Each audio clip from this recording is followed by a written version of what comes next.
Hello and welcome back to my channel. If you're new here, welcome.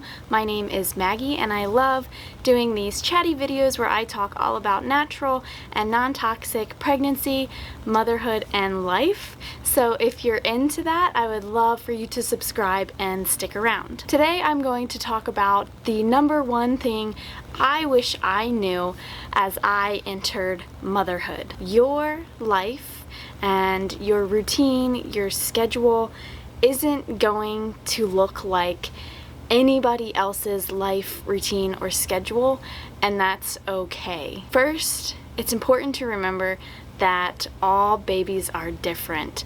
So for me, we would have days where we would follow the routine or pattern of Eli waking up, eating, we'd change his diaper, he'd play, and he'd go back to sleep. And that's what a lot of people recommend, the eat, play, sleep pattern. But there's just some days where he does not want to do this. He wants to play, eat, eat, and go to sleep.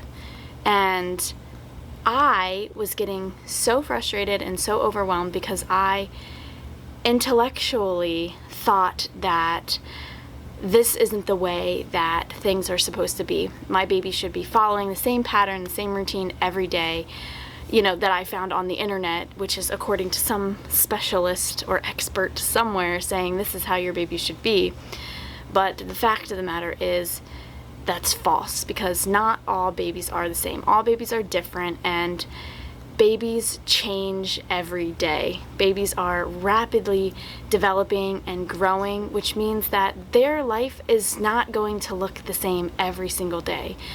Like, sure, we're gonna have some days, like maybe 2 or 3 days, that are the same, but that fourth day you could be expecting the same thing to happen that has happened in the past 3 days, and it's not gonna happen. Like, it just doesn't happen. And if we hold on to that expectation of things being the same, we could get really upset, really frustrated, and overwhelmed when things don't go that way.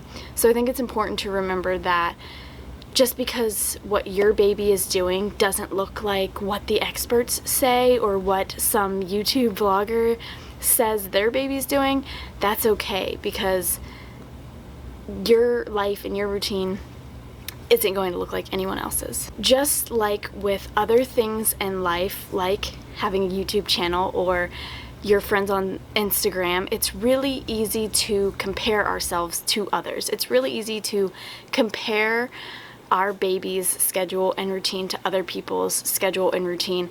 And when we compare, we start to question if we're doing things right. And for me, somebody who is parenting different than my parents parented me, but also parenting different than a lot of other people parent, when I compare myself to other people, it makes me look like I'm doing things really wrong, and it's really overwhelming. So if we can work towards not comparing ourselves to other people, I think that we can be a lot less overwhelmed and stressed about doing the right thing at the right time, because at the end of the day, we really should only be comparing ourselves to ourselves in the past. We should compare ourselves to how we were yesterday instead of comparing ourselves to other people, because other people aren't a equal comparison to us, because just like all babies are different, all parents are different. And with that, I think it's really important, if you are doing things differently than the societal norm, to find people that are doing things similar to you. Find your tribe, find the YouTube bloggers that do things similarly to you and have advice, in those Instagram accounts, or your local moms or your local support groups. Find people that are doing things similar to you, just so you can have that added level of reassurance that your baby is doing great and thriving, and yes, you're doing things differently than the societal norm. I also think that it's really easy to try and fit our baby into a mold. Like I said, there are tons of routines and schedules that experts come up with that they say you should get your baby to stick to this schedule and routine, whether it be a sleep schedule, an eat schedule, a play schedule, whatever kind of schedule. And it's really easy to see that and be like, wow, like doing this would give me a lot more free time. But I think it's really important to see that and understand that a lot of those schedules and routines are simply for the parent. They're not necessarily for the benefit of the baby. Babies are totally on their own clock, on their own schedule. And so, like I mentioned earlier, like, yes, like we could have a couple days where the baby's doing the same thing, but sometimes the baby's not going to be doing the same thing, and we could end up extremely frustrated if we cling to those schedules and routines, you know, and have the expectation that it's going to be like that every day. Not bashing or saying that those schedules and routines don't work for some people, because I know some people that they work really well for.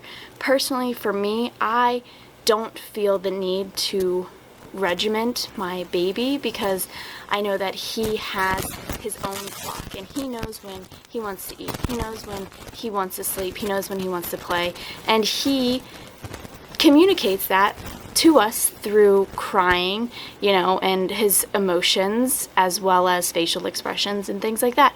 And I am the type of person who is very open to observing and kind of seeing what he needs in that moment. And, you know, a lot of the time I'm wrong. I'm like, oh, I think he needs to eat, and he doesn't want to eat. And I think that's okay, and I think that's a learning experience. So yeah, the biggest thing that I wish I knew before becoming a mom is just that my life isn't going to look like anybody else's, and that's okay. And I shouldn't compare my life to anyone else's, because it is going to look different. I think I would have avoided a lot of frustration and overwhelm in the beginning of this journey if I had understood that from Jump Street. So thank you so much for watching, and if you enjoyed this video, this little bit of advice, I would love for you to give it a thumbs up, and I will see you guys next time.